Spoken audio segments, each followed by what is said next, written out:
अस्सलाम वालेकुम, मैं हूं मखदूम शहाबुद्दीन और आप सबको खुशामदीद कहता हूं हमारी रमज़ानुल मुबारक की इस खुसूसी काविश में, जिसमें हम आपके सामने मुख्तलिफ़ अंबियाए कराम के क़िस्से और दीगर जो सबक आमोज़ वाक़यात हैं या हिकायात हैं वो आपके सामने लेकर आते हैं। आज की इस वीडियो में हम हज़रत सुलेमान अलैहिस्सलाम और मलका बिल्कीस का क़िस्सा आपके सामने रखेंगे। एक मरतबा का जिक्र है कि हज़रत सुलेमान अलैहिस्सलाम को किसी मौके पर हुदहुद की ज़रूरत महसूस हुई। हुदहुद के मुतल्लिक मशहूर है कि जिस मुकाम पर पानी सतह ज़मीन से नज़दीक तर हो उसे मालूम हो जाता है। अल्लाह बेहतर जानता है कि उन्हें यही ज़रूरत थी या कुछ और थी।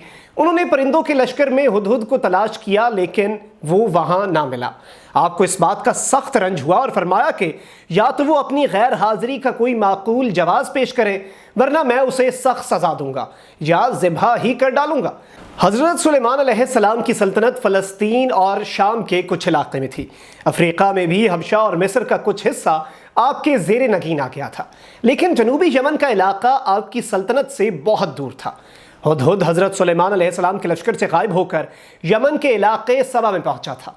यहाँ के लोग तिजारत पेशा और आसूदा हाल थे।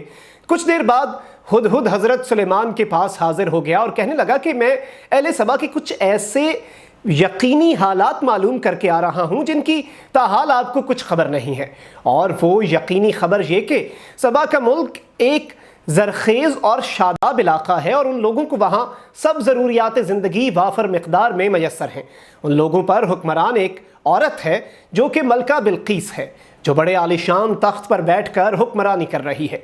उसका तख्त सोने का है जिसमें हीरे और जवाहरात जड़े हुए हैं, और इस वक्त ऐसा तख्त किसी बादशाह के पास नहीं है। मजहबी लिहाज से ये लोग मुशरिक और आफताब परस्त हैं और अपने इस मज़हब पर खुश भी हैं और नाज़ा भी हैं। सूरज परस्ती को नेकी और सवाब का काम समझते हैं। हुदहुद ने ये अल्फाज कहकर गोया हज़रत सुलेमान अलैहिस्सलाम को इस कौम पर जिहाद करने की तरगीब दी। हज़रत सुलेमान अलैहिस्सलाम ने हुदहुद का जवाब या उसकी माजरत सुनकर फरमाया कि मैं तुम्हें एक ख़त लिख कर देता हूँ, ये ख़त ले जाकर दरबार में ले जाओ और उसके दरबारियों के सामने फेंक दो।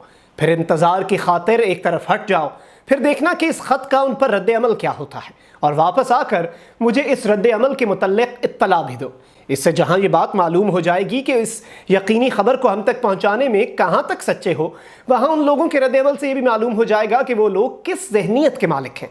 जिस वक्त नामाबर हुदहुद ने यह ख़त दरबार में मलका सबा के सामने फेंका, उस वक्त वो सूरज की इबादत के लिए तैयारी कर रही थी।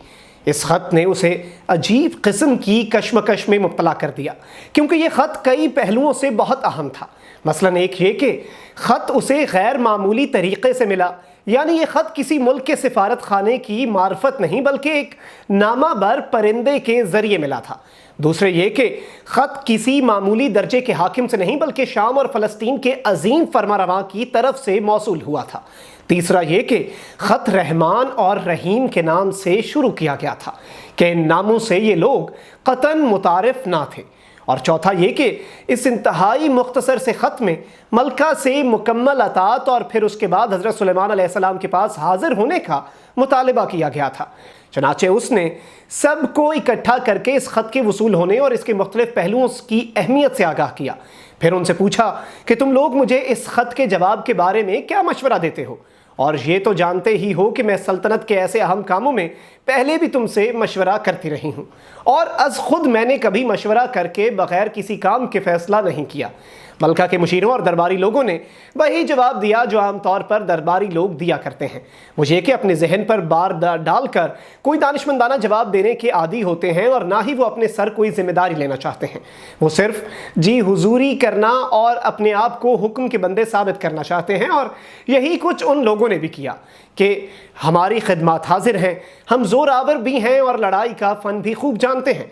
ताहम ये फ़ैसला करना कि सुलेमान से जंग करनी चाहिए या मती फरमान बन जाना चाहिए आप ही की सवाबदीद पर मुनहसर है। मलका की इस तकरीर से ये तो साफ वाज़ेह था कि वो मुकाबले के लिए तैयार नहीं है, मगर वो फौरी तौर पर मती फरमाबरदार होने पर भी आमादा ना थी। लिहाजा उसने एक दानिशमंदाना قدم اٹھاتے ہوئے درمیانی راستہ اختیار کیا، جو یہ تھا کہ حضرت سلیمان کے پاس ایک وفد بھیجا جائے اور ساتھ کچھ تحفے تحائف بھی بھیجے جائیں۔ ان لوگوں کے رد عمل سے ان کی ذہنیت پوری طرح واضح ہو جائے گی۔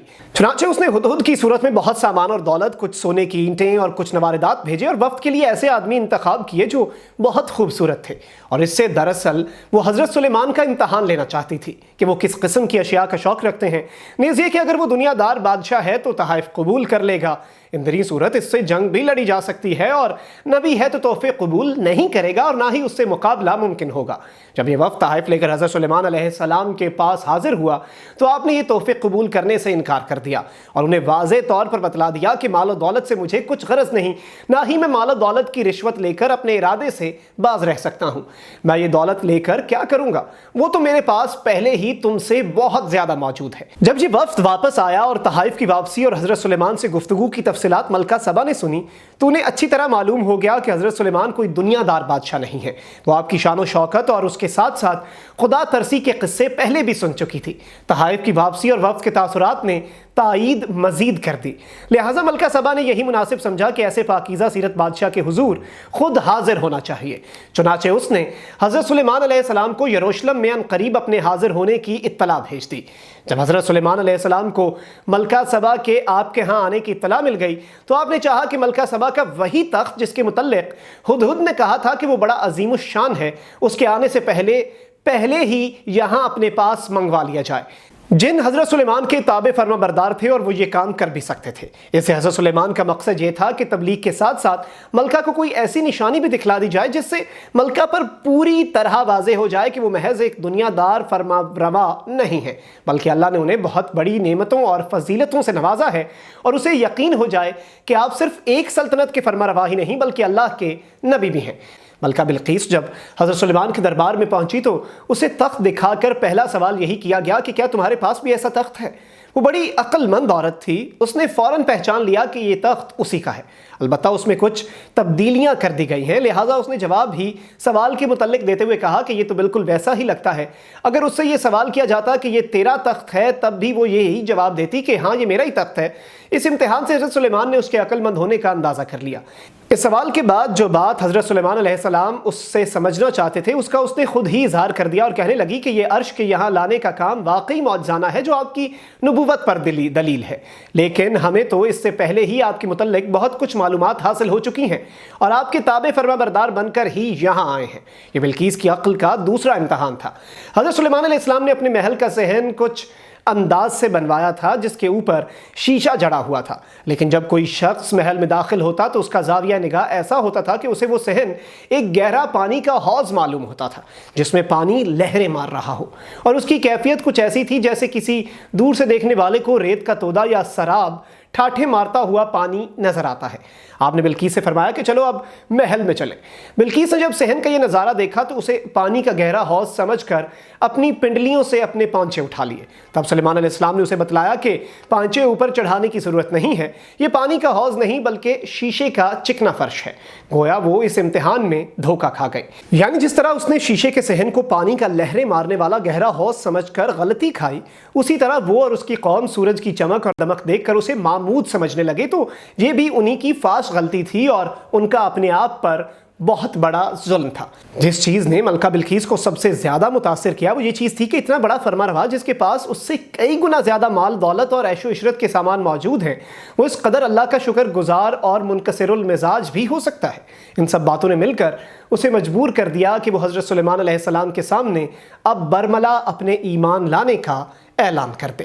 اسی کے ساتھ مخدوم شہاب کو اجازت دیجیے، آپ سے ملاقات ہوگی انشاءاللہ کل ہمارے فیس بک پیج، یوٹیوب چینل اور انسٹاگرام TV پر۔ اللہ نگہبان۔